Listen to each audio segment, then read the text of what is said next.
নমস্কার বন্ধুরা, সুস্বাদে তোমাদের সবাইকে স্বাগত।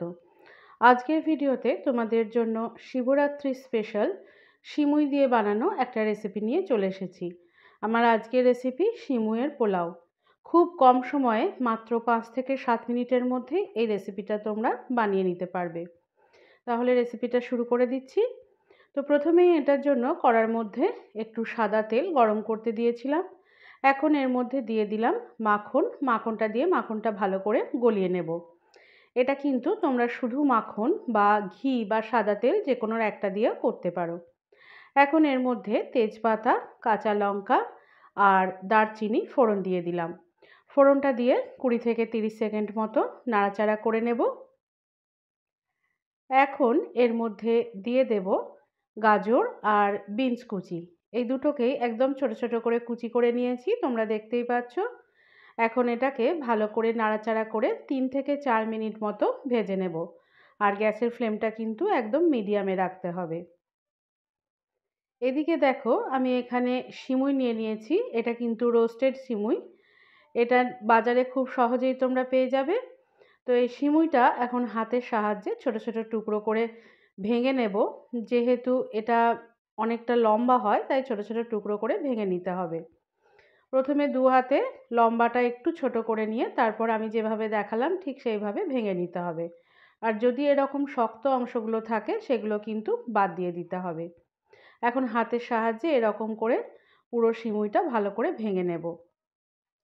এদিকে দেখো, গাজর আর বিনসটাও ভাজা হয়ে গেছে, সেদ্ধও হয়ে গেছে আর হালকা বাদামি রং ধরে গেছে। এই পর্যায়ে এর মধ্যে দিয়ে দিচ্ছি কড়াইশুঁটি, দিয়ে দিচ্ছি কাজু বাদাম। এখানে চাইলে তোমরা কিশমিশও দিতে পারো, আর অন্যান্য সবজি যদি বাড়িতে থাকে সেটাও দিতে পারো। কাজু বাদামগুলো মাঝখান থেকে দুফাক করে নিয়েছি। এখন এই সমস্তটা আমি আরও মিনিট দুয়েক মতো নাড়াচাড়া করে নিলাম। এবার এর মধ্যে দিয়ে দিলাম পরিমাণ মতো নুন, আর দিয়ে দিচ্ছি সামান্য একটু গোলমরিচ। এই উপকরণগুলো দিয়ে এটা ভালো করে মিশিয়ে নেব। সিমুইয়ের জন্য যে পরিমাণ নুন লাগবে সেই নুনটাও কিন্তু আমি এখানে দিয়ে দিয়েছি। সমস্তটা একবার নাড়াচাড়া করে নিয়ে এখন এর মধ্যে রোস্টেড সিমুইটা দিয়ে দিলাম। সিমুইটা দেওয়ার পর গ্যাসের ফ্লেমটাকে একদম লোয়ে করে দেব। তারপর এটাকে মিনিট দুয়েক মতো ভালো করে নাড়াচাড়া করে নেব। এটাকে সমানেই নাড়াচাড়া করে নিতে হবে। রোস্টেড সিমুইয়ের জায়গায় তোমরা যদি নর্মাল সিমুই ব্যবহার করো সেক্ষেত্রে সেই সিমুইটাকে আগের থেকে একটু রোস্ট করে নিতে হবে। তো সমস্তটা মিনিট দুয়েক নাড়াচাড়া করে নেওয়ার পর এর মধ্যে আমি হাফ কাপ মতো জল দিয়ে দিলাম। জলটা দেওয়ার পর সমস্তটা ভালো করে নেড়ে নেব। আর এটা লো টু মিডিয়াম ফ্লেমে নেড়ে নিতে হবে। সমানেই নাড়াচাড়া করতে হবে। 2 থেকে 3 মিনিট মতো নাড়াচাড়া করলেই সিমুইটা কিন্তু একদম রেডি হয়ে যাবে। দেখো, মোটামুটি মিনিট দুয়েক মতো নাড়াচাড়া করাতেই সমস্ত জলটা কিন্তু ভালো করে শুকিয়ে গেছে।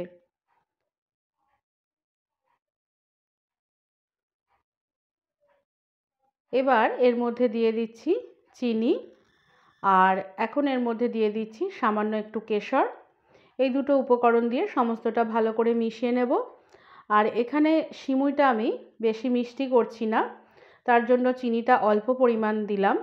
তোমরা যদি মিষ্টিটা একটু বেশি পরিমাণে খেতে চাও সেক্ষেত্রে চিনির পরিমাণটা কিন্তু বাড়িয়ে দেবে।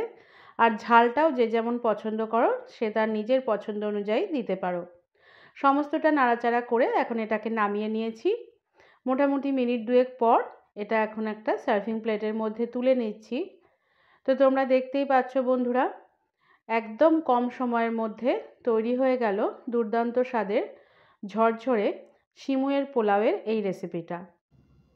আশা করি আজকের আমার রেসিপিটা তোমাদের ভালো লেগেছে। ভালো লেগে থাকলে যে কোনো ব্রেকফাস্টে হোক বা বাচ্চাদের টিফিনে হোক অথবা বারব্রতর দিনে তোমরা এটা খুব সহজেই বানিয়ে নিতে পারো।